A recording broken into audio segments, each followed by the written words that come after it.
कुछ वहाँ पर आपसे पूछा गया एंड कैसा रहा आपका एक्सपीरियंस अगर आप कुछ बता सकें?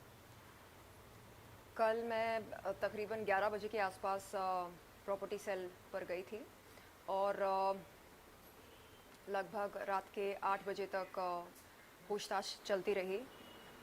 जांच अधिकारियों ने कई सारे सवाल पूछे। शुरुआत हुई आर्म्स प्राइम से। आर्म्स प्राइम के साथ मेरा एग्रीमेंट बना था 26 मार्च 2019 के दिन, और उससे पहले मैं 22 मार्च 2019 के दिन राज कुंद्रा से मिली थी होटल JW मैरियट पर। उस मुलाकात में किस तरह की बातें हुई, एग्रीमेंट के टर्म्स एंड कंडीशंस क्या हैं, एग्रीमेंट के चलते कितने वीडियोस बने, वीडियो शूट के दौरान कौन कौन मौजूद थे, कंटेंट क्रिएशन में कौन कौन शामिल थे, ये सारे सवाल मेरे सामने रखे गए। और राज कुंद्रा की अन्य कंपनियों के बारे में मुझसे पूछा गया, जैसे हॉट शॉट्स, बॉली फेम वगैरह वगैरह। और राज कुंद्रा के साथ क्या संबंध हैं, ये भी पूछा गया।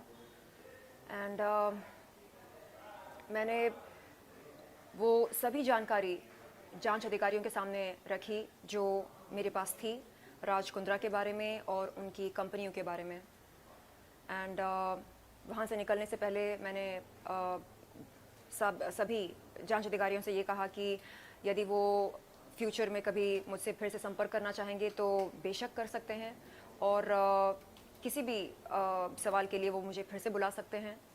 मैं चाहती हूँ कि जो सभी विक्टिम्स हैं इस पोर्नोग्राफी रैकेट में, उनको इंसाफ मिले।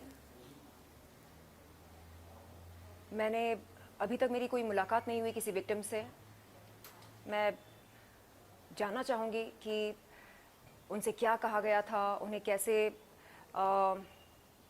गुमराह किया गया था। और मैं चाहती हूँ कि सभी विक्टिम्स, सभी पीड़िताएं आगे आएं और अपना बयान दें, क्योंकि जब तक वो बोलेंगी नहीं तब तक पता कैसे चलेगा कि मोडस ऑपरेंडी क्या था। जी, तो विक्टिम्स तो धीरे धीरे सामने आ रहे हैं। राज कुंद्रा के बारे में आप कुछ कहना चाहेंगी? जो कुछ जानकारी थी मेरे पास राज कुंद्रा के बारे में, वो सब मैंने प्रॉपर्टी सेल के जांच अधिकारियों से बताया। और कुछ बहुत ज़्यादा पर्सनल बातें भी हुई थी कल।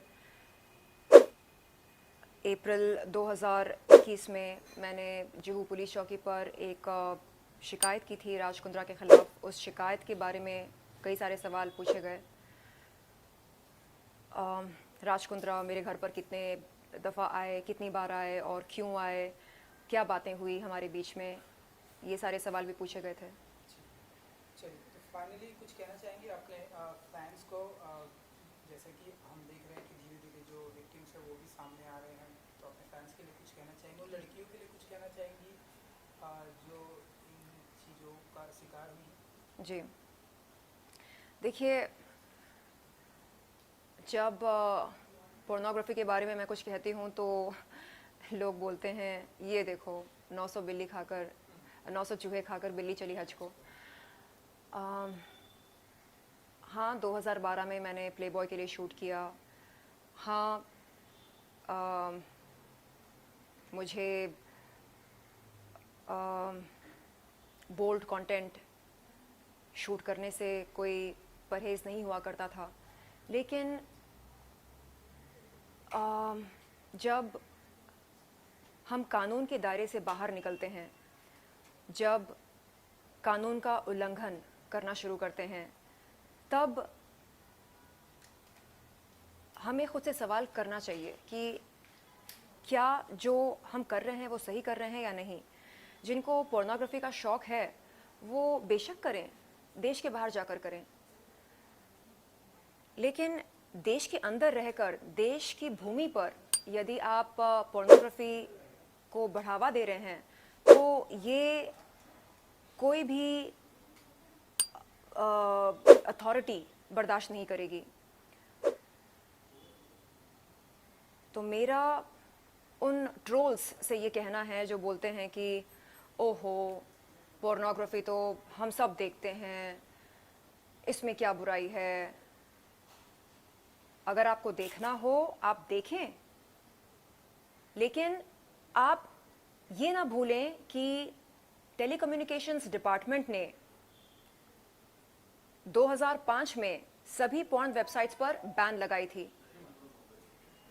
गवर्नमेंट ऑफ इंडिया हमें इजाज़त नहीं देता कि हम किसी पॉर्न वेबसाइट पर जाकर पॉर्न देखें।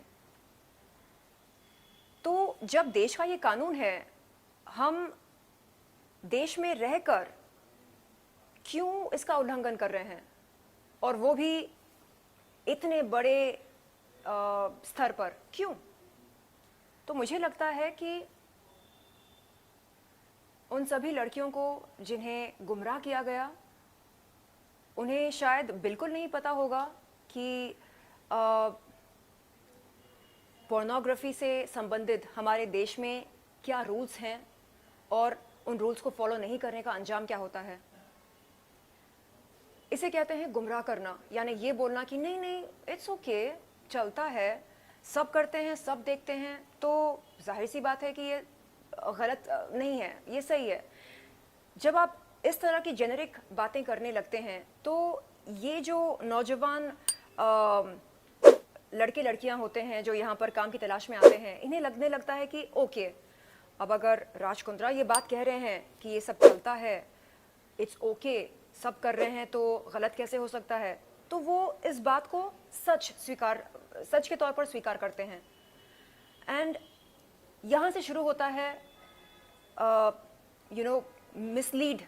मिसलीडिंग का ये जो सिलसिला है।